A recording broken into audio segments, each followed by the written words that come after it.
Alright, a lot of things to talk about post UFC 284, so I'm going to make a quick video talking about a lot of things. Islam Makhachev cheated, Alexander Volkanovski still pound for pound #1, and Aljamain Sterling actually released a song. We're going to be talking about all that and more. As you guys know, Q&A every Thursday, so it should be in 2 days, so please comment questions while you guys still can.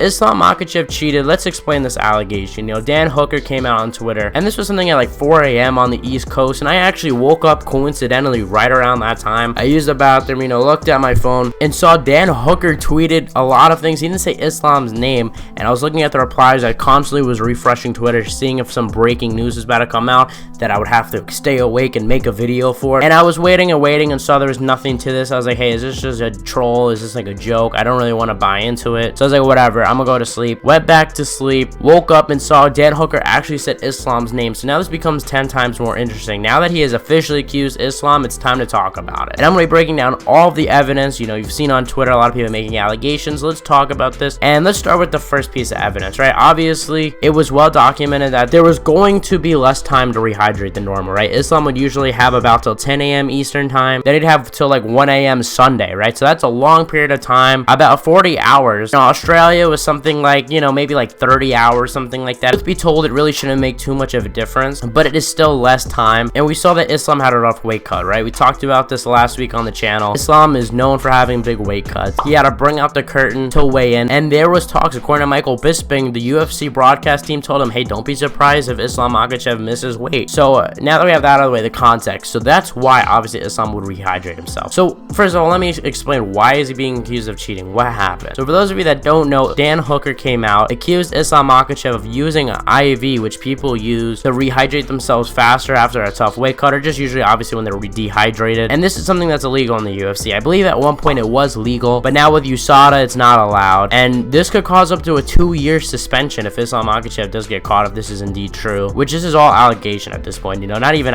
there's no investigation, there's nothing going on. It's just Dan Hooker and Alexander Volkanovski, which we're going to talk about in a second. Okay, so even at this point I was debating, should I cover this on tomorrow's video? I don't know. Then Alexander Volkanovski went on Ariel Helwani's YouTube channel, the MMA Hour, which obviously I'm a big fan of, and in a pre-recorded interview, which was an interview recorded before Dan Hooker's allegation, Alexander Volkanovski is seen hinting to his manager, like, should I tell him? To pounds is 178, and then proceeds to make a joke about Islam Makhachev using an IV to rehydrate himself.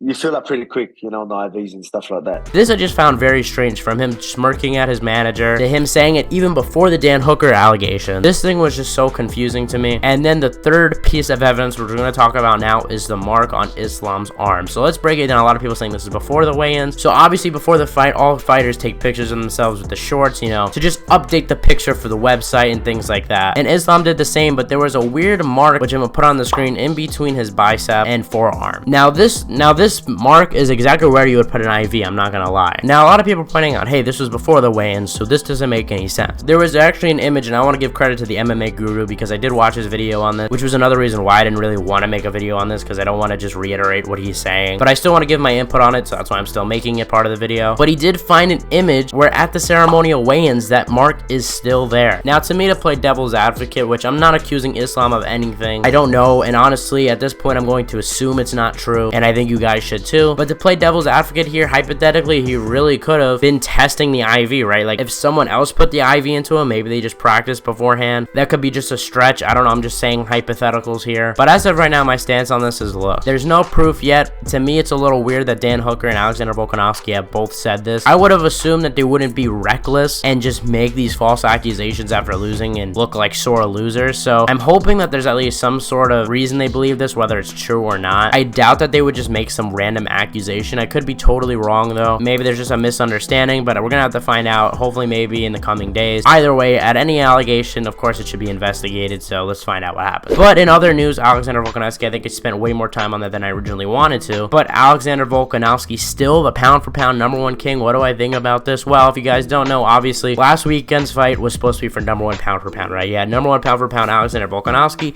Pound for pound, number 1, Islam Makhachev. And there was a lot of talk last week on the channel, specifically in my Q&A, a lot of people asking me, hey, what do you interpret pound for pound king? Now, the literal definition of pound for pound, the reason it was created is like, hey, if everybody was in the same weight class, who wins? My personal belief is resume, right? Like, who has the best resume? And the funny part is, I literally said last week, I said, hey, if Islam beats him to like a decision or something, I said, I don't think you should be pound for pound number 1, and let alone this decision that was razor close, which I wasn't even expecting. Because when you look at the resume of Alexander Volkanovski and you look at the resume of Islam Makhachev, though I think Alexander Volkanovski's resume isn't necessarily the best, I do think it's better than Islam Makhachev's. Islam fought Bobby Green to win a title shot. To me, I think that none of these guys really have the best resume, and I don't really mind him staying as number 1 in all honesty, because like I said, I know this doesn't matter, and I know this doesn't win fights at the end of the day, but when you look at those two faces, and even rewatching the fight, I've rewatched the fight now 3 times, when you look at their demeanors, especially after the fight, you could tell, to me, it looks like that Islam thought he lost. And why wouldn't you? That last round, you were just getting the shit beaten out of you. It really seems like you would have lost. It's really hard as a fighter to be like, okay, I won round 2, 3, 5, you know? It's hard to count that in the moment, which is why Alexander Volkanovski has watched the fight and since been like, hey, I think I won the fight. But I don't mind this. As you guys know, the first time I watched the fight, my reaction video's up. I gave it to Islam. I rewatched it, gave it a Volk, and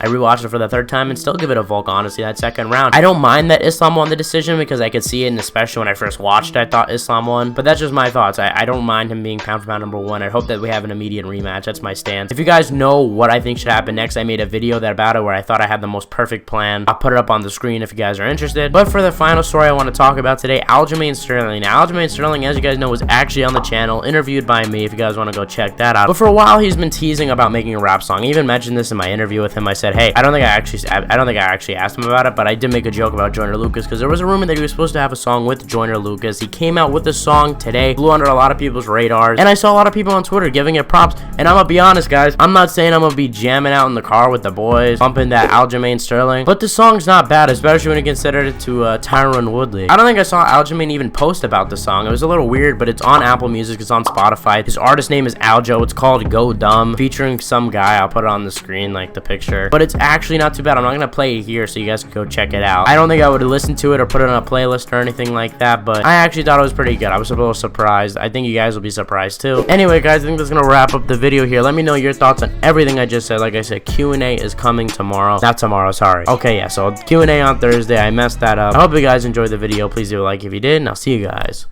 in the next one.